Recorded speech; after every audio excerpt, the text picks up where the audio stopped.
So today we're going to be looking at disassembling the Vane Axial fan on these systems. Let's get started.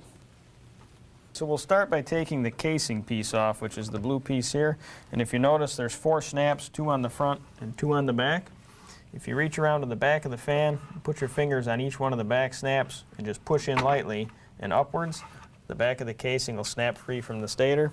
And then the same around the front, push on the 2 front snaps, and you'll be able to disengage the whole casing.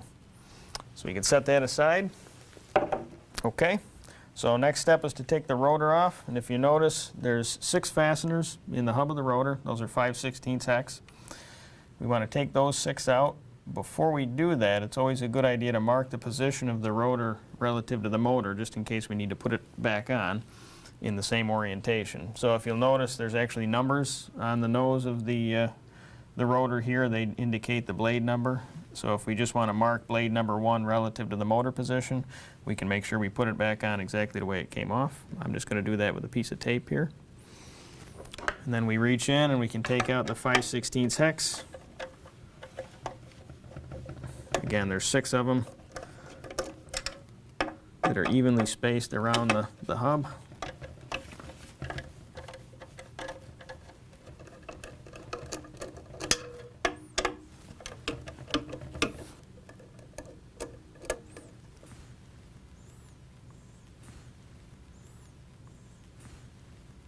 So the next step, once the fasteners are all free, now you can just grab on either side of the fan to one of the blades with your thumbs on the front of the motor here and pull up gently. It should slide off easily.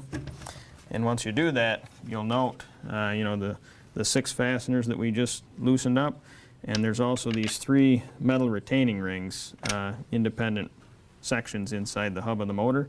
Those should stay in place for reuse or be retained if you're installing a new rotor. So here you can see one of the retaining rings with the fasteners out. So there's, again, 3 segments of that retaining ring evenly spaced around the hub of the rotor. We can leave the retaining ring sections in the rotor for reuse. I just took it out to demonstrate what it looked like here. So I'll set the rotor aside now. And the next step would be to remove the fan motor from the stator, which in this case, again, we're held in by 4 5/16 screws evenly spaced around the perimeter. If we want to take those out,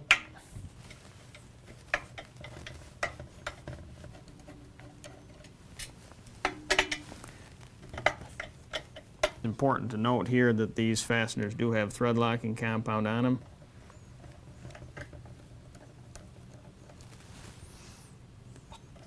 Okay, and now the stator is completely free from the motor. The only thing you need to do is on this side, you'll want to pull the rubber cord grommet free from the stator. Push down lightly on the motor wires here. You can see the rubber grommet will slide out of the slotted feature of the stator. Now that the stator is completely free from the motor, we can just lift the stator free and set it aside. So we'll set this right here. Okay, so in the event that we're doing a motor replacement here, we'll demonstrate the removal and reinstallation of the heat shield. So the heat shield is attached with 3 1/4" hex fasteners. So those we can just remove.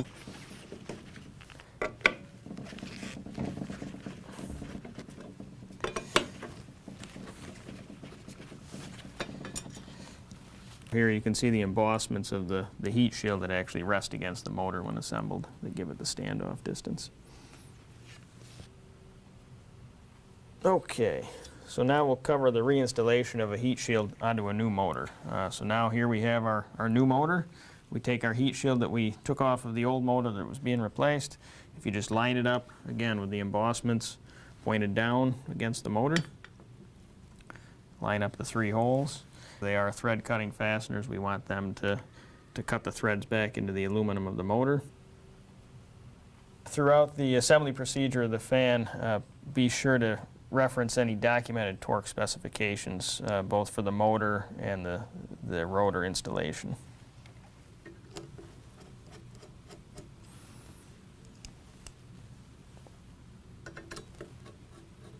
So in this case, we're reattaching the heat shield to the same motor we took it off of for the purposes of this video. In the case of installing this onto a new motor where the fasteners have not already been threaded at the factory, it may be easier to use a cordless drill or driver to get the thread cutting fastener to cut back into the aluminum easier. And it would not necessarily be as easy as what it looks like here, putting the fastener into the pre-threaded hole by hand.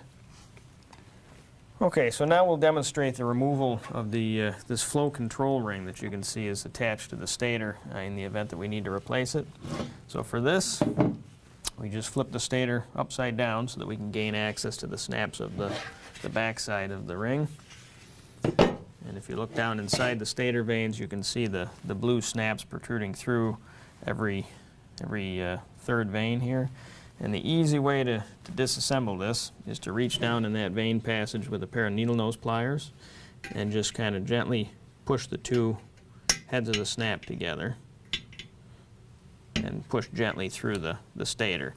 You won't be able to push it all the way through at once until we work around all 7 stations, but that's how you can disengage the snaps. And it helps to hold it up in the air slightly because otherwise the ring will hit whatever surface you're working on.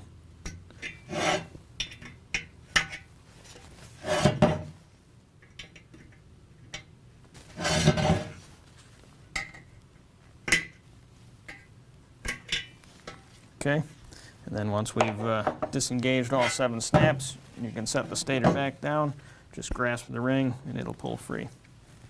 Just take a look at the over here.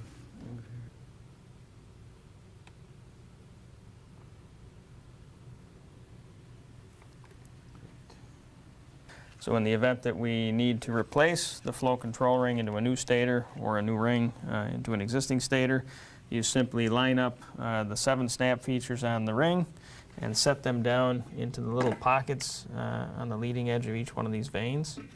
If you just gently rest it in place like this, get them all lined up, then you can just push each one down. You should hear them snap through the vane. And then once it's on, just pull upward gently on the ring to make sure it's engaged in each one of the snaps. And once it is, the ring installation is complete. We can talk about removing the stator temperature limit switch here. So in the event that we need to replace this, it's held in by 2 5/16 sheet metal screws.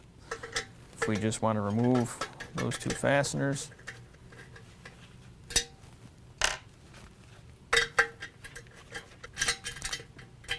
the thermal overload assembly comes out, and then we could put a new switch back in the existing stator. In this case, the threaded holes are already cut from the factory. In the event that you're putting a thermal overload switch in a new stator, you will have to cut the threads with the sheet metal screw into the aluminum manually. So go ahead and reinstall the switch. Okay, so if you just set the switch through the opening of the stator, and again, if you're putting these screws into a new stator, they'll go a little bit harder because you actually need to cut the threads for the first time. But it is just a sheet metal screw, so it should cut fairly easily.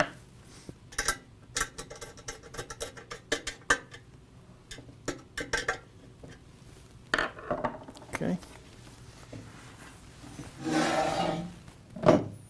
So now let's take a look at reassembling the Vane Axial fan from a motor replacement up. So we take our motor with the heat shield now reattached and just set it right side up on the heat shield on a stable surface. Ideally, if the cords are off kind of to the 7 o'clock position here, that'll be ideal because that'll be where the stator wants to be aligned with it. And then you'll notice on the motor there's a rectangular keying feature on the hub of the motor that wants to be aligned with the same feature in the hub of the stator. That's what rotationally clocks the two together. So with the motor on a stable surface, we can just pick the stator up, set this on, and again just line up that key feature and then take the 4 hex fasteners and just start them into the pre-threaded holes in the motor.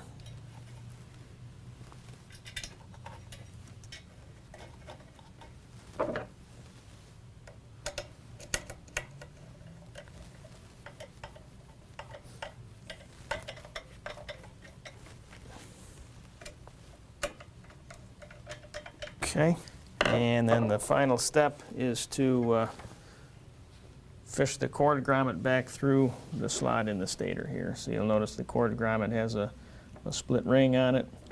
You just want to slide that on your cord until the grommet's aligned with the slot in the stator, and just gently push upward, and it should feed itself into the stator.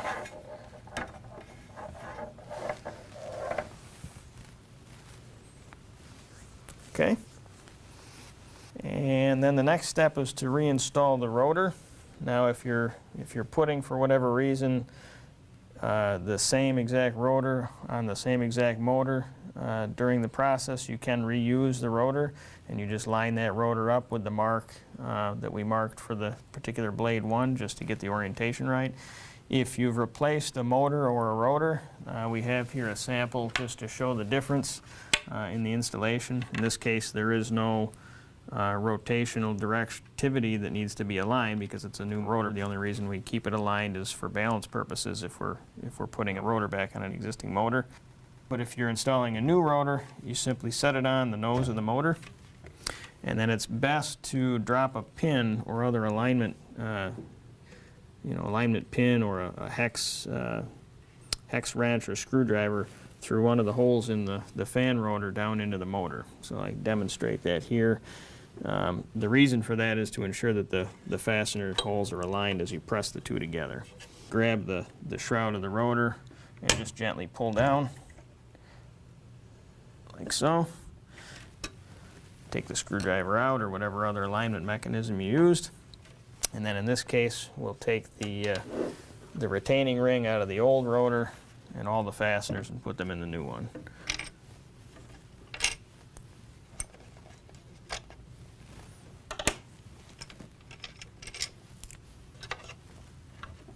Set the old rotor aside. So it does not matter where the retaining rings go. You can drop the first one wherever you want. The next ones just have to make sure that they don't overlap the first one you put in. So after you drop all 3 in, if you look down in, you should see a small gap between the 3 segments just to ensure there's no overlap. Nice. And then there's 6 fasteners that go in groups of 2. The position of the fasteners are defined by the holes, of course, in the retaining ring that you just dropped in. So these you can just kind of fish in with your finger, or if you have a magnetic nut driver, that works best. And we just briefly start each one of them. The pattern in which these are inserted and tightened is not critical. They don't have to be tightened around in a star pattern or anything like that. That's not critical. You can just go around the circumference if you want.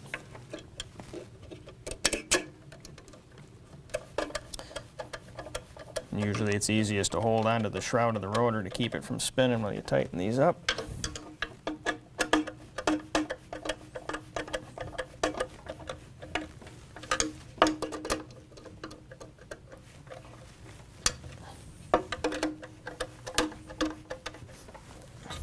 Double check that they're all torqued down.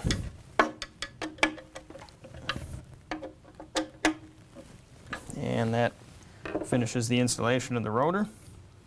And then the final step after the rotor's on is just to reinstall the rotor casing. So we grab the blue casing, and again, there's 4 snap features on the casing evenly spaced around the perimeter. You just want to align those with the 4 rectangular pockets. And if you just set 2 of the snaps in place on the front, you can actually just set and wiggle the casing down so that all 4 are seated. If you then just press lightly on the top of the casing, you'll hear the front 2 snap and then the back 2 snap. And again, you just want to pull up gently at each snap location to ensure all 4 of them are snapped in place.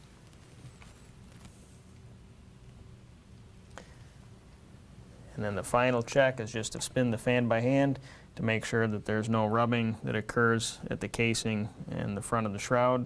If there is, just need to go back and check the fitment of the fan rotor on the motor. But if everything was installed correctly, there should be no rubbing, and there should be a clear gap between the two pieces here.